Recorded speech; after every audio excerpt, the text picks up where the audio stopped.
മാതാവിൻ ചാരി ചെല്ലുന്നു ജപമാല വഴിയാ. കയ്യിലിരിക്കുന്ന ഉണ്ണീശോയുടെ ചാരെ ഞാനുമിരിക്കും. കയ്യിലിരിക്കുന്ന ഉണ്ണീശോയുടെ ചാരെ ഞാനുമിരിക്കും. എന്തു നല്ലമ്മ എന്നുടെ അമ്മ, എനിക്കും ഈശോയ്ക്കും ഒരേ അമ്മ.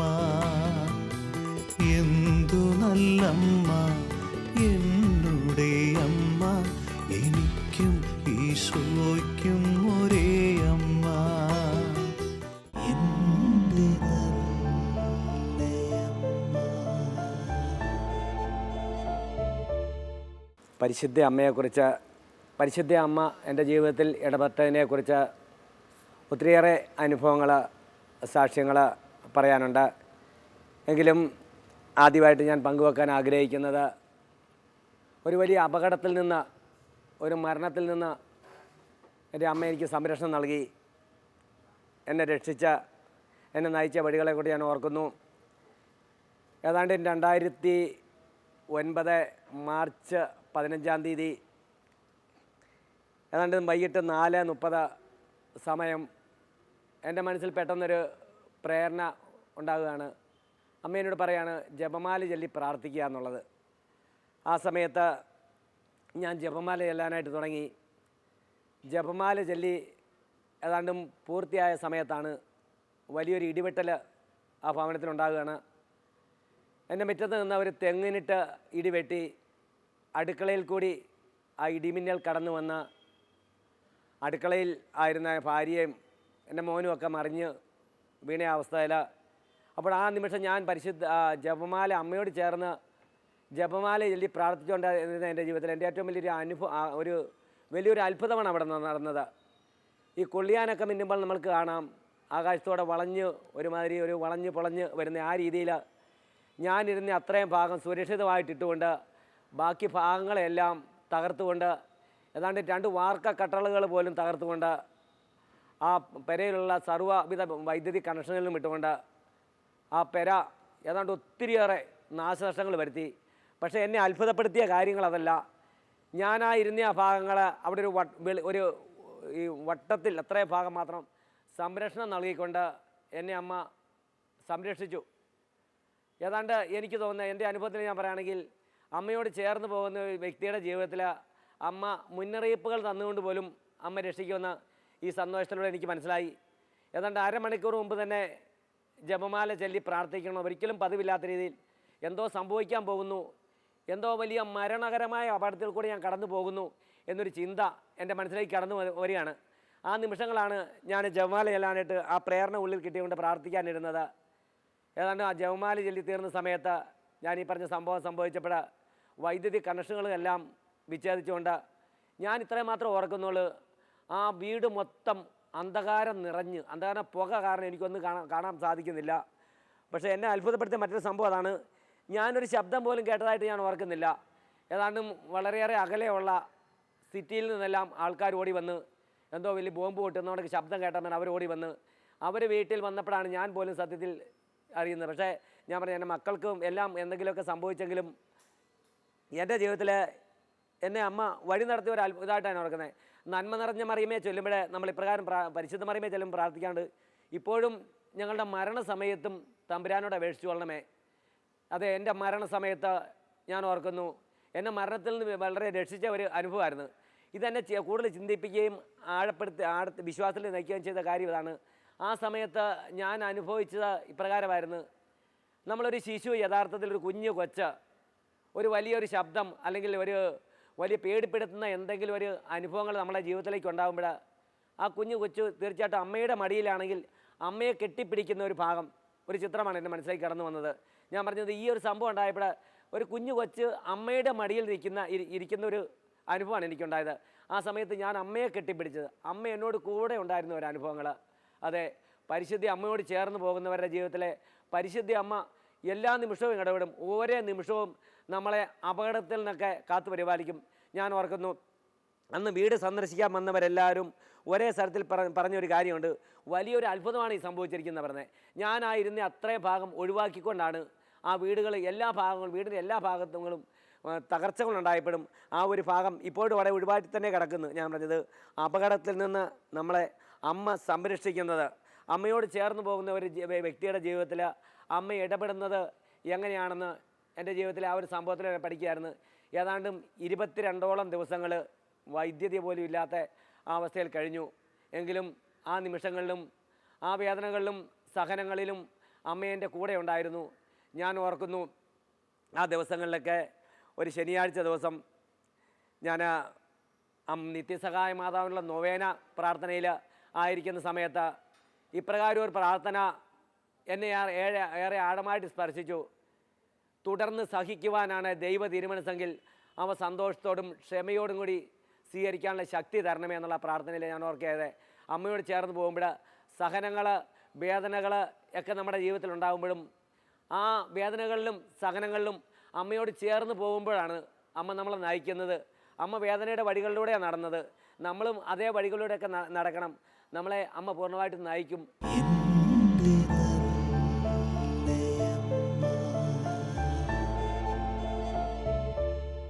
എൻ്റെ പിന്നെ ഞാൻ ഒരു അനുഭവം ഓർക്കുന്നു. അമ്മയാണ് എന്നെ ഇത്രയും എൻ്റെ ജീവിതത്തിലെ ഈ വളർച്ചയുടെയൊക്കെ പിന്നിൽ അമ്മയുടെ കരങ്ങൾ, അമ്മയുടെ മാധ്യസ്ഥം പൂർണ്ണമായിട്ടുണ്ട്. ഏതാണ്ടും എൻ്റെ ഒരു യോഗ്യത പറയുവാണെങ്കിൽ ലോകത്തിൻ്റെ മുമ്പിൽ ഉള്ള ഒരറിവുകളോ ഒരു വിദ്യാഭ്യാസമോ ഇല്ല. ഏതാണ്ട് 6ാം ക്ലാസ് വിദ്യാഭ്യാസം ആയപ്പോൾ എൻ്റെ പഠനം നിർത്തി. ഇന്ന് 15ഓളം പുസ്തകങ്ങൾ പുറത്തിറക്കാനുള്ള കൃപ പരിശുദ്ധ അമ്മയിലൂടെ എനിക്ക് ലഭിച്ചു. ഇതെല്ലാം ഈ പുസ്തകങ്ങളെല്ലാം ഞാൻ ഓരോ പുസ്തകങ്ങൾ എഴുതുമ്പോഴും ഞാൻ ഓർക്കുന്നു, പരിശുദ്ധ അമ്മയുടെ വിമല ഹൃദയം വഴി സമർപ്പിച്ചുകൊണ്ടാണ് എഴുതുന്നത്. പരിശുദ്ധ കുർബാനയെക്കുറിച്ച് ഒരു പുസ്തകം എഴുതി. ഏതാണ്ടൊരു 15-20 പതിപ്പുകൾ, ഇപ്പോൾ 20ാമത്തെ പതിപ്പാണ് പുറത്തിരിക്കുന്നത്. ഞാൻ ഓർക്കുന്നു, അമ്മയോട് ഒരു 500 ജപമാലയെങ്കിലും ചൊല്ലി പ്രാർത്ഥിച്ചിട്ട് ശക്തി സ്വീകരിച്ചുകൊണ്ടാണ് ആ ഒരു പുസ്തകം എഴുതിയത്. അതുമാത്രമല്ല, എൻ്റെ ജീവിതത്തിൽ അമ്മ എന്നെ അനുദിനം വഴി നടത്തുന്നു. അമ്മയോട് ഞാൻ എന്തെല്ലാം കാര്യങ്ങൾ ചോദിച്ചിട്ടുണ്ടെങ്കിലും ഞാൻ ഓർക്കുന്നു, ബോധപൂർവം, അതായത് ദൈവഹിതമനുസരിച്ച് ഞാൻ അമ്മയോട് ചോദിച്ച എല്ലാ കാര്യങ്ങളും എനിക്ക് തന്നിട്ടുണ്ട്. അപ്പോൾ എത്രയും ദയുള്ള മാതാവിലെ പ്രാർത്ഥന ഞാൻ ഓർക്കുന്നു. നിൻ്റെ സഹായം മാധ്യസ്ഥം അപേക്ഷിച്ചവരിൽ ഒരുവനെ പോലും നീ ഒരിക്കലും കൈവിട്ടതായി കേൾക്കപ്പെട്ടിട്ടില്ല. തീർച്ചയായിട്ടും എൻ്റെ ജീവിതത്തിൽ എൻ്റെ ഓരോ അനുഭവങ്ങൾ എടുത്തു വെച്ചാലും ഞാൻ എൻ്റെ മനസ്സിൽ ഓരോ കാര്യങ്ങൾ ചിന്തിക്കുമ്പം പോലും അമ്മ ആ മേഖലയിൽ ഇടപെടുന്നു. ഒരു സംഭവം ഓർക്കാണ്. ഏതാണ്ട് ഒരു വർഷം മുമ്പുണ്ടായൊരു സംഭവമാണ്. ഞാൻ തീക്കോയി എന്ന് പറഞ്ഞ പള്ളിയിൽ ഒരു വചനപ്രഘോഷണമായിട്ട് പോയി. ഈ വചനപ്രഘോഷണം കഴിഞ്ഞ് അവിടുത്തെ വികാരി അച്ഛനും കൊച്ചച്ഛനുമായിട്ട് പരിചയപ്പെട്ടപ്പോൾ ആ അച്ഛന്മാരനോട് പറഞ്ഞ്, കഴിഞ്ഞ ആഴ്ച ഞങ്ങൾ ഗോവയിൽ പോയി ഫ്രാൻസിസ് സേവ്യറിൻ്റെ ശരീരം കണ്ടു, അഴുകാതിരിക്കുന്ന ശരീരം. അപ്പോൾ ഞാൻ ഓർത്തു, ഈ അച്ഛന്മാരൊക്കെ ഇങ്ങനെ പറഞ്ഞപ്പം എനിക്കും ഗോവയിലൊന്ന് പോയാൽ കൊള്ളാമെന്നുള്ള ആഗ്രഹം ഉണ്ടായിരുന്നു. ഞാൻ ആഗ്രഹം മനസ്സിൽ വെച്ചു. അന്ന് ഈ ക്ലാസ്സൊക്കെ കഴിഞ്ഞ് ഞാൻ പിറ്റേ ദിവസം രാവിലെ പള്ളിയിൽ ചെല്ലുവാണ്. പരിശുദ്ധ അമ്മയോട് ഞാനൊരു കാര്യം പറഞ്ഞു, അമ്മേ മാതാവേ, നിനക്കറിയാമല്ലോ എനിക്കൊരാഗ്രഹം. ഈ അച്ഛന്മാരൊക്കെ ഗോവയിൽ പോയി ഫ്രാൻസിസ് സേവ്യറിനെ കണ്ടു എന്ന് പറഞ്ഞപ്പോൾ എനിക്കൊരാഗ്രഹം, ആ ഗോവയിൽ നിന്ന് പോയാൽ കൊള്ളാമെന്നുണ്ട്. അമ്മയ്ക്ക് ഇഷ്ടമാണെങ്കിൽ എനിക്ക് അതിനുള്ളൊരു സാഹചര്യം അമ്മ ഉണ്ടാക്കി തരണം. ഞാൻ ഓർക്കുന്നു, എന്നെ അത്ഭുതപ്പെടുത്തിക്കൊണ്ടായിരുന്നു അന്ന് പരിശുദ്ധ കുർബാന കഴിഞ്ഞ് ഞാൻ വീട്ടിൽ വന്ന നിമിഷങ്ങളിൽ ഉടനെ എനിക്കൊരു ഫോൺ കോൾ വരുവാണ്. അത് ഓസ്ട്രേലിയയിൽ നിന്നൊരു കോളായിരുന്നു. അപ്പോൾ ഒരാൾ എന്നോട് ചോദിക്കുകയാണ്, ബ്രദറിന് ഗോവയിൽ പോകണമെന്ന് ആഗ്രഹമുണ്ടോ? ഞാൻ പറഞ്ഞ ആഗ്രഹമുണ്ട്. ബ്രദറിൻ്റെ പൈസ ആണോ ഇല്ലാത്ത? ഇതാ ഞാൻ അക്കൗണ്ടിലേക്ക് പൈസ ഇട്ട് തരാം, ബ്രദർ ഗോവയിൽ പൊക്കോളാൻ. ഞാൻ പറഞ്ഞത് എൻ്റെ ആഗ്രഹങ്ങൾ അമ്മ ആ നിമിഷം ഞാൻ ചോദിക്കുക പോലും ചേർന്നായിരിക്കും. അമ്മയോട് നമ്മൾ കൂടുതൽ അടുത്ത് കഴിയുമ്പം, അമ്മയോട് ചേർന്ന് പോയി കഴിയുമ്പം നമ്മുടെ ആഗ്രഹങ്ങൾ പോലും അമ്മ ഈശോയുടെ സന്നിധിയിലേക്ക് സമർപ്പിക്കും. അത് എൻ്റെ ഒരു ആഗ്രഹമായിട്ട് സാധിച്ചു കിട്ടി. ഇപ്രകാരം നിരവധി അനുഭവങ്ങൾ ഞാൻ എൻ്റെ അനുഭവത്തിൽ നിന്ന് പറയുകയാണ്. ഞാൻ ഓർക്കുവാണ്, അമ്മയെ നമ്മുടെ ഭവനത്തിലേക്ക് സ്വീകരിച്ച് കഴിയുമ്പോൾ അമ്മ നമ്മുടെ ജീവിതത്തിൽ ഒത്തിരി അത്ഭുതങ്ങൾ പ്രവർത്തിക്കും. എനിക്ക് ആദ്യമേ അമ്മയുടെ അത്ര ഭക്തികളൊന്നും ഇല്ലായിരുന്നു. അമ്മയോട് പ്രാർത്ഥിക്കണം, ഒരു സാമാന്യ രീതിയിൽ പറഞ്ഞാൽ ഒരു ഒന്നല്ലേ 2 ജപമാല ചൊല്ലുക, അമ്മയോട് പ്രാർത്ഥിക്കുക, ഇങ്ങനെയുള്ള കാര്യങ്ങൾ മാത്രമേ എനിക്ക് എൻ്റെ ജീവിതത്തിൽ ഉള്ളായിരുന്നു. ഒരിക്കൽ ഞങ്ങളുടെ ഇടവകയിലൊരു പ്രത്യേകതയുണ്ട്. ഒക്ടോബർ മാസം എല്ലാ വീടുകളിലും ആ കുടുംബിയോട്ടുള്ള എല്ലാ വീടുകളിലും ഇടവക പള്ളിയിൽ നിന്ന് അമ്മയുടെ സ്വരൂപം എടുത്തുകൊണ്ട് വന്ന് ആ വീട്ടിൽ പ്രതിഷ്ഠിച്ച് പ്രാർത്ഥിക്കുന്ന ഒരു സംഭവം ഉണ്ടായിരുന്നു. അത് ഓരോ വീടുകളും ഏത് വീട്ടിലാണ് അമ്മയുടെ രൂപം വെക്കുന്നത് പ്രാർത്ഥിച്ച് കുറിയിട്ടാണ് തിരഞ്ഞെടുക്കുന്നത്. അപ്പോൾ അന്ന് ഞങ്ങളുടെ വാർഡിൽ വന്നപ്പോൾ എല്ലാ മനുഷ്യരും മക്കളും ഇത് ആഗ്രഹിക്കുന്നു, എൻ്റെ വീട്ടിൽ അമ്മ വന്നിരുന്നെങ്കിൽ. പക്ഷേ ഞാൻ ആഗ്രഹിച്ചു അമ്മ എൻ്റെ വീട്ടിൽ വരണ്ട, മറ്റൊന്നും കൊണ്ടല്ല, സാമ്പത്തിക മേഖലയിലൊക്കെ വളരെ ബുദ്ധിമുട്ടുള്ളതായതുകൊണ്ട് ആ അമ്മയെ നമ്മൾ ഒരു ദിവസം വീട്ടിൽ വിളിച്ച് വീട്ടിൽ അമ്മയെ കൊണ്ടുവന്ന് പ്രാർത്ഥിക്കുവാണെങ്കിൽ അന്നേ ദിവസം വീട്ടിലേക്ക് കടന്നു വരുന്ന എല്ലാവർക്കും കാപ്പി കൊടുക്കുക, അങ്ങനെ ചില ചടങ്ങുകളൊക്കെ ഉണ്ട്. അപ്പോൾ അതിന് സാമ്പത്തികമായിട്ട് അല്പം ബുദ്ധിമുട്ടൊക്കെ ഉള്ളതുകൊണ്ട് ഞാൻ അമ്മ വേണ്ട എന്ന് ഞാൻ ആഗ്രഹിച്ചു. എനിക്ക് മാത്രം കുറി കിട്ടല്ലേ എന്ന് ആഗ്രഹിച്ചു. എന്നെ അത്ഭുതപ്പെടുത്തിക്കൊണ്ട് ഏതാണ്ടും ഞങ്ങളുടെ വീട്ടിൽ അത്രയും ഞങ്ങളുടെ ആ ഗ്രൂപ്പിൽ ഒത്തിരിയേറെ വീടുകളുണ്ടായിട്ടും ആ ഗ്രൂപ്പിൽ നിന്ന് കുറിയിട്ടപ്പോൾ എൻ്റെ വീടാണ് തിരഞ്ഞെടുത്തത്. അപ്പോൾ ഞാൻ ഓർക്കുന്നു, അമ്മയെ വേണ്ട എന്ന് ഞാൻ പറഞ്ഞാലും അമ്മ എൻ്റെ വീട്ടിലേക്ക് കടന്നു വന്നു. അന്ന് ഞാനൊരു തീരുമാനമെടുത്തു, എല്ലാ വീടുകളിലും ഈ മാതാവിനെ കൊണ്ട് വെച്ച് കഴിഞ്ഞാൽ ഒരു ജപമാല ചൊല്ലിയിട്ട് സാധാരണ പോവുകയാണ് ചെയ്യുന്നത്. എൻ്റെ വീട്ടിലേക്ക് അമ്മ കടന്നു വരണ്ട എന്ന് ഞാൻ ആഗ്രഹിച്ചിട്ടും അമ്മ ആ കുറി ഇട്ടപ്പോൾ അത് ദൈവഗത വന്ന് ഞാൻ മനസ്സിലാക്കുന്നു. ആ കുറി ഇട്ടപ്പോൾ എൻ്റെ പേരും എൻ്റെ വീട്ടുപേരും തന്നെ കിട്ടിയപ്പോൾ എന്നെ അത്ഭുതപ്പെടുത്തി. ഞാൻ അമ്മയോട് അന്നൊരു വാക്ക് പറഞ്ഞു, അമ്മേ, എൻ്റെ വീട്ടിൽ അമ്മ വന്ന് അമ്മയുടെ രൂപം എൻ്റെ വീട്ടിൽ കൊണ്ട് പ്രതിഷ്ഠിച്ച് കഴിഞ്ഞ് ഈ രൂപം എടുത്തുകൊണ്ട് പോകുന്നവിടം വരെയും നാളെ അത് 24 മണിക്കൂറാണ് നമ്മുടെ വീട്ടിൽ ഈ രൂപം വെച്ചുകൊണ്ടിരിക്കുന്നത്. 24 മണിക്കൂർ ഞാൻ അമ്മയോട് ഞാൻ പ്രാർത്ഥിക്കും. കാരണം എൻ്റെ വീട്ടിൽ അമ്മ വരണ്ട എന്ന് ഞാൻ ആഗ്രഹിച്ചപ്പോൾ അമ്മ എൻ്റെ വീട്ടിൽ വന്നതുകൊണ്ട് എൻ്റെ വീട്ടിൽ വന്ന നിമിഷം മുതൽ എൻ്റെ വീട്ടിൽ നിന്ന് അമ്മ പോകുന്ന നിമിഷം വരെയും ഒരിക്കലും മുടങ്ങാതെ ഞാൻ എല്ലാ നിമിഷവും ജപമാല ചൊല്ലിക്കൊണ്ടിരിക്കുന്നു. ഒരു തീരുമാനമെടുത്ത് അന്നേ ദിവസം എടുത്ത തീരുമാനം അന്ന് 24 മണിക്കൂർ അമ്മയുടെ കൂടെ ആയിരിക്കുവാനും, കാരണം എനിക്ക് വേണ്ട എന്ന് പറഞ്ഞ അമ്മ എൻ്റെ ജീവിതത്തിലേക്ക് കടന്നു വന്നതുകൊണ്ട് അമ്മയോടൊപ്പം 24 മണിക്കൂർ തുടർച്ചയായിട്ട് ജപമാല പ്രാർത്ഥിക്കാനുള്ള കൃപ നൽകി അമ്മ എന്നെ അനുഗ്രഹിച്ചു. അതിനുശേഷം എൻ്റെ ജീവിതത്തിൽ ഒത്തിരിയേറെ അത്ഭുതങ്ങളാണെന്ന് ഇന്ന് വരെയും ഞാൻ ഓർക്കുന്നു. ഒരു ദിവസം 10 ജപമാലയെങ്കിലും ചെല്ലാത്ത ദിവസങ്ങൾ എൻ്റെ ജീവിതത്തിലില്ല. അന്നെടുത്ത ആ തീരുമാനം ഇന്നും തുടർന്നുകൊണ്ടിരിക്കുന്നു. അമ്മ എൻ്റെ ജീവിതത്തിൽ ഇപ്രകാരം ഇടപെട്ടുകൊണ്ടിരിക്കുമ്പോഴേ ഞാൻ ഓർക്കുന്നു, സുവിശേഷത്തിലെ ഒരു സംഭവമാണ് എൻ്റെ മനസ്സിലേക്ക് കടന്നു വരുന്നത്. കാനായിലെ കല്യാണ വീട്ടിലേക്ക് കടന്നു ചെന്ന് അമ്മ ആ ഭവനത്തിലെ കുറവുകൾ അമ്മ പരിഹരിച്ചു. എൻ്റെ ഭവനത്തിലേക്ക് അമ്മ കടന്നു വരുമ്പോഴേ, നമ്മുടെ ഓരോരുത്തരുടെയും ഭവനത്തിലേക്ക് അമ്മ കടന്നു വരുമ്പോഴേ നമ്മുടെ ജീവിതത്തിലെ കുറവുകൾ പോരായ്മകളെല്ലാം അമ്മ പരിഹരിച്ച് അവിടെ ഒരു കുറവും വരുത്താതെ അതമ്മ നിറവുകളാക്കി മാറ്റുമെന്ന് എനിക്ക് ഉറപ്പുണ്ടായിരുന്നു.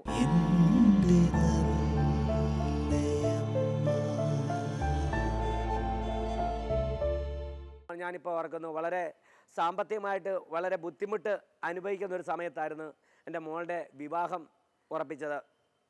ഞാൻ ഓർക്കുന്നു, അന്ന് എന്നിട്ട് ഈ വിവാഹത്തിനുള്ള ഒരുക്കങ്ങളെല്ലാം നടത്തി ഭക്ഷണം കാറ്ററിംഗുകാരോട് പറയുമായിരുന്നു.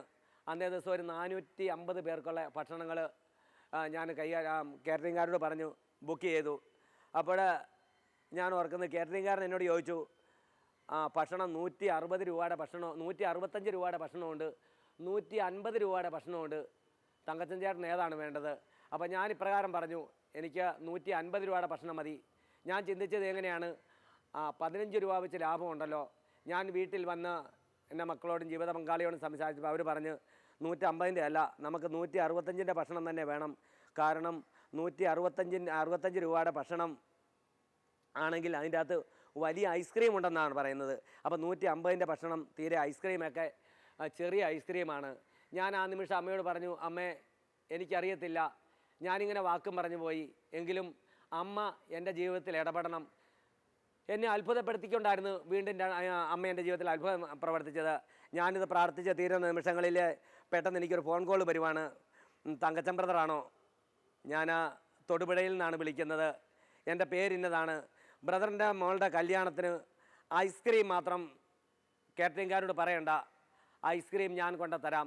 ഞാൻ പറഞ്ഞു, പ്രിയപ്പെട്ട സുഹൃത്തുക്കളെ, 1-2 പേരല്ല, 450 പേരാണ് എന്നെ ഞാൻ വിവാഹത്തിന് ക്ഷണിച്ചിരിക്കുന്നത്. ഈ 450 പേർക്ക് നിങ്ങൾക്ക് കൊണ്ടുത്തരാൻ പറ്റുമോ? ബ്രദർ ഒന്നുകൊണ്ടും വിഷമിക്കേണ്ട, ഞങ്ങൾ 450 പേർക്കുള്ള ഐസ്ക്രീമുമായിട്ട് വരുവാണെന്ന് പറഞ്ഞ് അന്നേ ദിവസം ആ കല്യാണ വീട്ടിൽ ഞാൻ ഓർക്കുന്നു, പരിശുദ്ധ അമ്മ കാനായിലെ കല്യാണ വീട്ടിൽ അത്ഭുതം പ്രവർത്തിച്ചതുപോലെ തന്നെ എൻ്റെ ജീവിതത്തിൽ അത്ഭുതം പ്രവർത്തിക്കുകയാണ്. എൻ്റെ കുറവുകൾ പരിഹരിച്ചുകൊണ്ട് അന്നേ ദിവസം ആ സമയത്ത് 450 ഐസ്ക്രീമുമായിട്ട് ഒരു ആൾ വരുവാണ്, ഒരു പൈസ പോലും മുടക്കില്ലാതെ. ഞാൻ ഓർക്കുന്നു 150 രൂപയ്ക്ക് ഭക്ഷണം ഞാൻ ഓർഡർ ചെയ്തെടുത്ത് അവർ വീണ്ടും 15 രൂപയും കൂടെ കുറച്ച് 135 രൂപയ്ക്ക് ആ ഭക്ഷണം അറേഞ്ച് ചെയ്തു. പരിശുദ്ധ അമ്മ എൻ്റെ ജീവിതത്തിലേക്ക് ഇങ്ങനെ നിരവധി അനുഭവങ്ങളിലേക്ക് കടന്നു വരുന്നു. അമ്മയുടെ ജീവിതത്തിലേക്ക് അമ്മയുമായിട്ട് ബന്ധപ്പെട്ടാണ് എൻ്റെ ഓരോ രചനകളും 15ഓളം പുസ്തകങ്ങൾ പുറത്തെങ്കിലും എല്ലാം പരിശുദ്ധ അമ്മയുടെ വിമല ഹൃദയം വഴി സമർപ്പിച്ചാണ് ഞാൻ പ്രാർത്ഥിക്കുന്നത്. ഇപ്പോൾ അമ്മയെക്കുറിച്ച് തന്നെ ഒരു പുസ്തകം ഇപ്പം നിലവിൽ പ്രിൻറ്റിങ്ങിലിരിക്കുകയാണ്, അത് പുറത്ത് വന്നിട്ടില്ല. അമ്മയുടെ മടിയിൽ നിന്നാണ് ഞാൻ ആ പുസ്തകത്തിന് പോലും പേരിട്ടിരിക്കുന്നത്. അമ്മ എന്നെ വഴി നടത്തിയ വഴികൾ. ഞാൻ ഓർക്കുന്നു, അമ്മയോട് നമ്മൾ എന്ത് ചോദിച്ചാലും നമ്മൾ കിട്ടും. അത് വിശ്വാസത്തോടു കൂടി ചോദിക്കുക എന്നുള്ളതാണ് പ്രധാനം. ഓരോ 8 നോമ്പിനും ഞാൻ ഓർക്കുന്നു, മിക്കവാറും 8 ദിവസം പരിശുദ്ധ അമ്മയോട് ചേർന്ന് നമ്മൾ ജീവിക്കുമ്പോൾ, അമ്മയോട് ചേർന്ന് നമ്മൾ പ്രവർത്തിക്കുമ്പോൾ അമ്മ നടന്ന വഴികളിലൂടെ നമ്മൾ നടക്കേണ്ടിയിരിക്കുന്നു. ഇതൊരു കൊച്ചു സംഭവത്തിലൂടെ, ഒരു ഉദാഹരണത്തിലൂടെ ഞാനത് വ്യക്തമാക്കാം. ഒരു 8 നോമ്പ് ദിവസം ഞാൻ 8 നോമ്പിന് അമ്മയോട് കൂടുതൽ ത്യാഗം സഹിച്ച് എൻ്റെ ജീവിതത്തിലെ സഹനങ്ങൾ, വേദനകളെല്ലാം അമ്മയ്ക്ക് കാഴ്ചവെച്ചുകൊണ്ട് ഞാൻ പറയാറുണ്ട്, അമ്മേ 8 നോമ്പ് അമ്മയുടെ പിറന്നാളാണല്ലോ, അമ്മയുടെ പിറന്നാളിന് അമ്മ എനിക്കൊരു സമ്മാനം തരണം. എൻ്റെ ഓരോ നിയമങ്ങൾ വരുന്നു ഞാൻ അപ്രകാരം പറയുന്നത്. ഞാൻ അമ്മയോട് പറഞ്ഞു, അമ്മ ഇങ്ങനെ ഞാനൊരു പുസ്തകം എഴുതാനിരിക്കുവാണ്, അല്ലെങ്കിൽ എന്തെങ്കിലും നിയമങ്ങൾ, ആ നിയമങ്ങളെല്ലാം തീർച്ചയായിട്ടും ഈ 8 നോമ്പിനോട് അടുത്തുള്ള ദിവസങ്ങളിൽ എനിക്കമ്മ ചെയ്തു തന്നിരിക്കും. ഒരിക്കൽ ഓർക്കുന്നു, വളരെയേറെ വേദനിപ്പിക്കുന്ന ഒരനുഭവങ്ങൾ എൻ്റെ ജീവിതത്തിലുണ്ടായി. ഞാനൊരു വ്യക്തിക്ക് അല്പം പൈസ വായ്പയായിട്ട് കൊടുത്തു. അതെൻ്റെ സ്വന്തം കാശല്ലായിരുന്നു, മറ്റൊരാളിൽ നിന്ന് വായ്പ എടുത്ത് കൊടുത്തതാണ്. സെപ്റ്റംബർ 1-ാം തീയതി ഞാൻ അദ്ദേഹം അവധി പറഞ്ഞു, അന്ന് തന്നില്ല. ലാസ്റ്റ് അദ്ദേഹം സെപ്റ്റംബർ 8-ാം തീയതി എന്നാണ് പറഞ്ഞിരിക്കുന്നത്. ഞാൻ ആ പൈസ മേടിച്ച ആൾക്ക് ഞാൻ പൈസ തിരിച്ചു കൊടുക്കേണ്ട സമയമായി. സെപ്റ്റംബർ 7-ാം തീയതി ഞാൻ പ്രതീക്ഷിച്ചു ഇദ്ദേഹം തരുമെന്ന് ഓർത്തുകൊണ്ട് ഇദ്ദേഹത്തെ ഫോൺ വിളിച്ചു കഴിഞ്ഞപ്പോൾ ഇദ്ദേഹം എന്നോട് ഒത്തിരിയേറെ അസഭ്യ വാക്കുകളാണ് പറഞ്ഞത്. അപ്പം ഞാൻ ഓർത്തു, അമ്മയുടെ കരങ്ങളിലേക്ക് ഇദ്ദേഹം എന്നോട് പറഞ്ഞ അസഭ്യ വാക്കുകളും ഇദ്ദേഹം എന്നെ നിന്ദിച്ച കാര്യങ്ങളും ഞാൻ അമ്മയുടെ വിമല ഹൃദയം വേണ്ടി സമർപ്പിക്കുന്നു. അമ്മ, ഈ മകനെ അനുഗ്രഹിക്കണമേ. ഞാനെന്നിട്ട് അദ്ദേഹം എന്നോട് കൂടുതൽ മോശമായ രീതിയിൽ സംസാരിച്ചപ്പോൾ ഞാൻ പറഞ്ഞു, സാരേ ഇല്ല, എനിക്ക് പൈസ തന്നില്ലെങ്കിലും കുഴപ്പമില്ല, നിങ്ങൾ ഇനി ആരോടും ഇങ്ങനെ സംസാരിക്കരുത്. ആ നിമിഷം സെപ്റ്റംബർ 7-ാം തീയതി ഞാൻ അമ്മയോട് പറയാണ്, അമ്മേ, ഞാൻ അമ്മയോട് 8-ാം തീയതി ഒരു സമ്മാനം ചോദിച്ചിട്ടുണ്ടല്ലോ, ഈ സമ്മാനം എനിക്കമ്മ തരണം. ഇന്നേ ദിവസം ഉണ്ടായ ഈ സഹനങ്ങളും എന്നെ വേദനിപ്പിച്ച വ്യക്തികളെയെല്ലാം ഞാൻ അമ്മയുടെ വിമല ഹൃദയം വഴി ഈ നിമിഷം സമർപ്പിക്കുന്നു. അമ്മ ഈ കാര്യത്തിൽ ഇടപെടണമേ. എന്നെ അത്ഭുതപ്പെടുത്തിക്കൊണ്ട് 8-ാം ദിവസം അമ്മയുടെ പിറന്നാൾ ദിവസം, ഞാനത് പിറന്നാൾ ദിവസം എന്നാണ് പറഞ്ഞത്, ആ 8 നോമ്പിൻ്റെ അന്ന് സമയം 8 മണിയായ സമയത്ത് എന്നെ ഒരാളുടെ ഫോൺ വിളിക്കുവാണ്. തലേ ദിവസം എന്നെ അധിക്ഷേപിച്ച് പറഞ്ഞ വ്യക്തിയാണ്. അദ്ദേഹം എന്നോട് ഉടനെ ചോദിക്കുന്നത്, തങ്കച്ചൻ ചേട്ടൻ്റെ വീട്ടിൽ പട്ടിയുണ്ടെന്നാണ് ചോദിക്കുന്നത്. ഞാൻ പറഞ്ഞു, പട്ടിയില്ല. എന്തിനാ വിളിച്ചതെന്ന് ചോദിച്ചപ്പോൾ ഞാൻ ഓർത്ത് ഇദ്ദേഹം വീണ്ടും എന്നോട് ചൂടാകാനാണ് വിളിച്ചതെന്നാണ് ഞാൻ ഓർത്തത്. അപ്പം അദ്ദേഹം പറയുകയാണ്, ഞാൻ 8 മണിയാകുമ്പോൾ അങ്ങോട്ട് വരും, ബ്രദറിൻ്റെ പൈസ ഞാനത് മേടിച്ചത് ഞാൻ തിരിച്ചു കൊണ്ട് തരുവാണ്, ഇന്നലെ പറഞ്ഞതല്ല, എന്നോട് ക്ഷമിക്കണം. പ്രിയപ്പെട്ട സുഹൃത്തുക്കളെ, ഞാൻ ചിന്തിക്കുന്നു, ഞാൻ നിങ്ങളോട് പറയുന്നു, അമ്മയോട് ചേർന്ന് പോകുന്ന ഒരു വ്യക്തിയുടെ ജീവിതത്തിൽ സഹനങ്ങൾ, വേദനകൾ, ബുദ്ധിമുട്ടുകൾ, ദുഃഖങ്ങളൊക്കെ ഉണ്ടാകും. അപ്പോൾ അമ്മയോട് ചേർന്ന് അത് കാഴ്ച വെച്ച് കഴിയുമ്പോഴാണ് നമുക്ക് അനുഗ്രഹപ്രദമാകുന്നത്. എന്നെ അത്ഭുതപ്പെടുത്തിക്കൊണ്ട് അന്നേ ദിവസം അദ്ദേഹം എനിക്ക് ആ പൈസ കൊണ്ട് തന്നു. എന്ന് മാത്രമല്ല, ഞാൻ അമ്മയോട് ചോദിച്ച സമ്മാനം, 8-ാം ദിവസത്തെ ആ സമ്മാനം, ആ 8 നോമ്പിൻ്റെ ആ സമ്മാനം എനിക്ക് അമ്മ കിട്ടി, അമ്മ എനിക്ക് തന്നു. അമ്മയ്ക്ക് അതോടൊപ്പം തന്നെ 8 ദിവസവും സഹനങ്ങളും വേദനകൾ, ബുദ്ധിമുട്ടുകൾ, രോഗങ്ങൾ, ഇവയിലൂടെ എല്ലാം എൻ്റെതായ ത്യാഗങ്ങളും വിഷമങ്ങളും വേദനകളും എല്ലാം അമ്മ വഴി സമർപ്പിച്ച് കഴിഞ്ഞപ്പോൾ അമ്മ അതെല്ലാം എനിക്ക് സമ്മാനമായിട്ട് തന്നു. അങ്ങനെ നിരവധി അനുഭവങ്ങളിലൂടെ ഓരോ ദിവസവും അമ്മ എന്നെ വഴി നടത്തിക്കൊണ്ടിരിക്കുന്നു. അമ്മയോട് ചേർന്ന് പോകുന്നവരുടെ ജീവിതത്തിൽ അമ്മ തീർച്ചയായിട്ടും അത്ഭുതങ്ങൾ പ്രവർത്തിക്കും.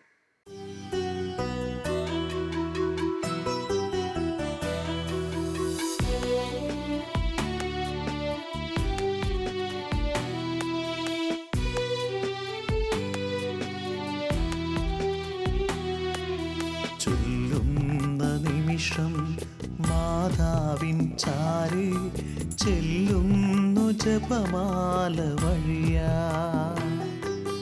കയ്യിലിരിക്കുന്ന ഉണ്ണീശോയുടെ ചാരെ ഞാനുമിരിക്കും,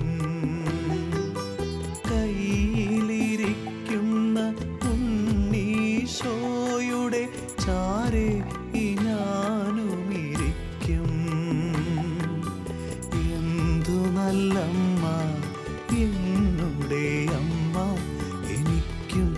ഈശോയ്ക്കും ഒരേ അമ്മ.